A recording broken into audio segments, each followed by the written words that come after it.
Olá pessoal, tudo bem? Bem-vindo a mais um episódio das Pílulas de Conteúdo da Finex Medex. Meu nome é Daniel Shiraishi, eu sou consultor, trabalho há 7 anos na área da saúde, tenho uma empresa de tecnologia voltada para recebimentos de honorários médicos. Tá?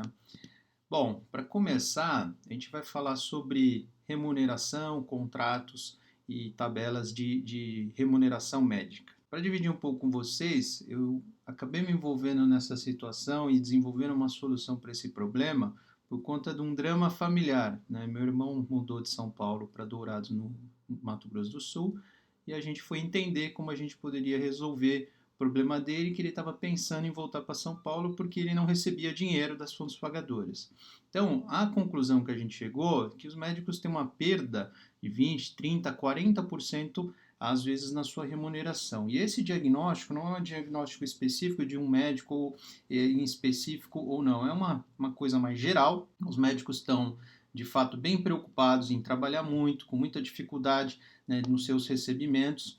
Tem uma remuneração que não é satisfatória para a maioria dos médicos, então 61% segundo a pesquisa do Medscape, falando que a remuneração não é boa, e muitos médicos falando que se soubessem como é que era a questão da remuneração, nem seriam mais médicos se tivessem que escolher a carreira novamente. Então a gente sabe que a gente tem, né, esse problema porque existe uma falta de treinamento, as informações são muito complexas, né, o médico não tem tempo no dia a dia de cuidar das finanças, não tem conhecimento, né, da gestão financeira, as regras no mercado mudam toda hora e tudo feito manualmente gera muito problema. Então o impacto que os médicos têm é uma preocupação muito grande, ficam muito preocupados, né, durante o dia a dia no seu atendimento assistencial, né, desviando às vezes até o foco do paciente em função dessas preocupações. Afinal, todo mundo tem sua casa, tem suas despesas, tem as suas questões familiares, e a remuneração do médico é muito complexa. Tem recebimento no setor público, direto do paciente particular,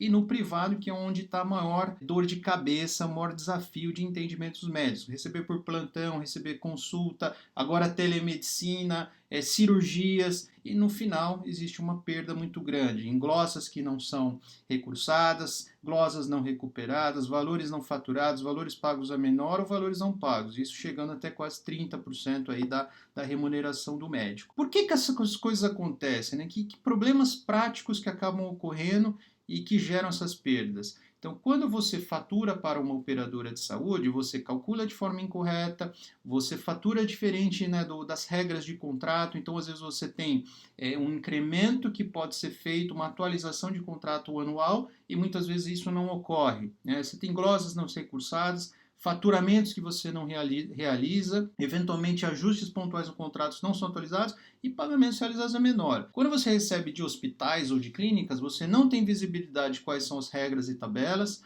você não consegue saber se foi pago ou não foi pago, porque não existe um controle para monitorar isso, e os procedimentos não autorizados, às vezes a gente não fica sabendo. Glosas que não são pagas e procedimentos são alterados pós-auditoria. E além de tudo isso, a gente ainda tem que controlar o fluxo de pagamento ao longo do tempo. Tem coisas que eu recebo com 30 dias, 60 dias, 90, às vezes chegando até 180 dias. Quando a gente pega algumas situações, por exemplo, um contrato que tem 20 códigos TUS com mais ou menos 40 operadoras. A gente tem variações entre os preços dos procedimentos que são muito grandes. Um caso específico aqui, a variação média entre valor mínimo e máximo chega a 8,6 vezes, chegando no máximo de 30 vezes. Ou seja, é muito complicado gerenciar esse negócio. E o principal ponto, talvez o que mais chama atenção, como é que é a nossa situação? Que evidência que eu tenho para mostrar o meu problema, onde está o problema e como que eu posso atuar para resolver esse problema.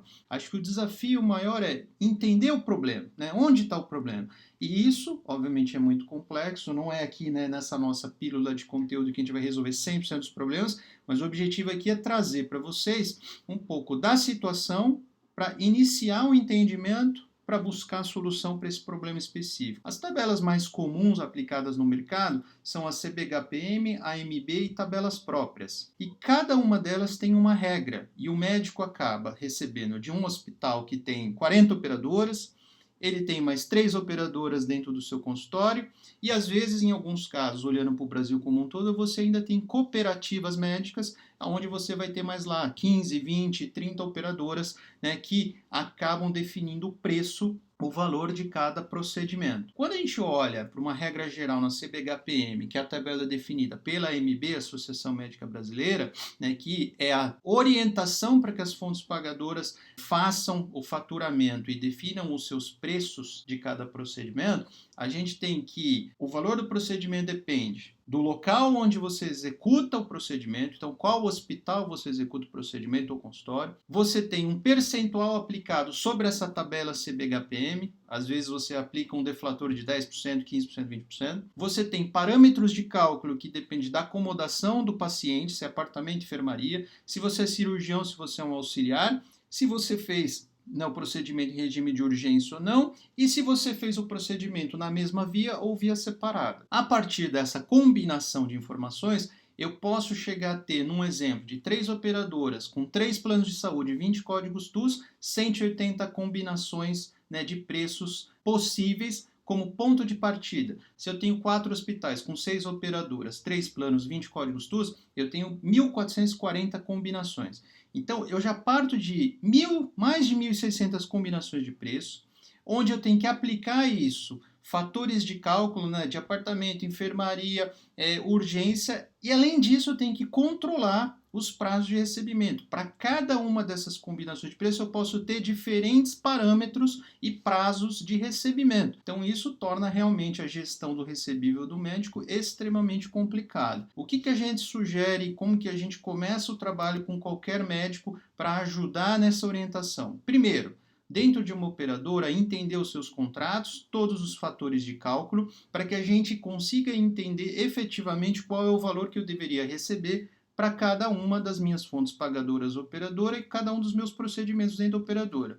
Dentro do hospital é um pouco mais complexo, porque as regras definidas com operadoras foram feitas pelo hospital, mas a gente pode buscar as informações dos nossos honorários e entender para cada operadora dentro do hospital qual é o valor que eu vou receber de cada procedimento. Esse é o desafio inicial da gente entender os nossos contratos, entender qual é a lógica de cálculo e a regra de cada um dos nossos acordos, para que a gente faça um controle, seja no Excel, seja no papel, seja com software, que eu garanta o recebimento do que eu trabalhei.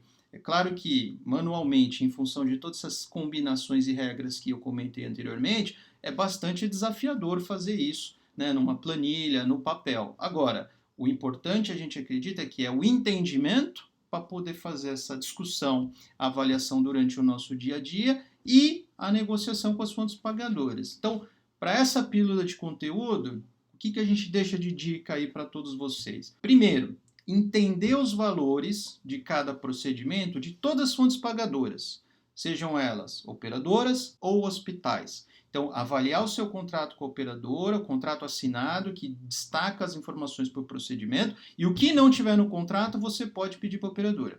Nos hospitais, você pode solicitar quais são os valores por procedimentos de cada operadora que você tenha a receber. O seu valor de honorário. A gente não precisa pedir qual é a negociação do hospital, mas qual é o valor do meu honorário que eu tenho a receber. A segunda coisa é entender os modelos de pagamento, principalmente dos hospitais, na questão do prazo de recebimento. Então, eu vou receber pós-produção, trabalhei no mês, recebo no mês seguinte. Vou receber pós-faturamento, o hospital faturou e recebo. Eu vou receber pós-recebimento do hospital, ou seja, depois que eu identifiquei o pagamento efetivo da operadora, aí eu repasso para o médico. Ah, então tá bom, ok. Terceiro ponto, renegociar os valores com base no que você faz mais de procedimentos e o que representa mais na sua produção. Sempre que a gente vai resolver um problema complexo, a gente sempre foca, né, em pontos específicos para ser incremental e evolutivo. Então, a gente recomenda que vocês olhem com mais carinho para os procedimentos que têm maior relevância na sua produção. Quarto ponto, você comparar os valores entre todas as suas fontes pagadoras. Porque dessa forma você entende onde você é melhor remunerado, onde você não é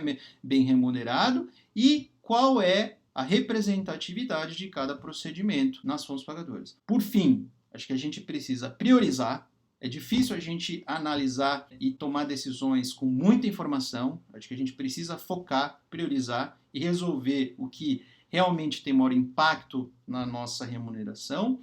E a gente sabe que tem muitos colegas que entendem bem essas questões né, de remuneração, negociação com fontes pagadoras. A gente aprendeu que é muito importante também ter a ajuda dos colegas para a gente resolver os nossos problemas.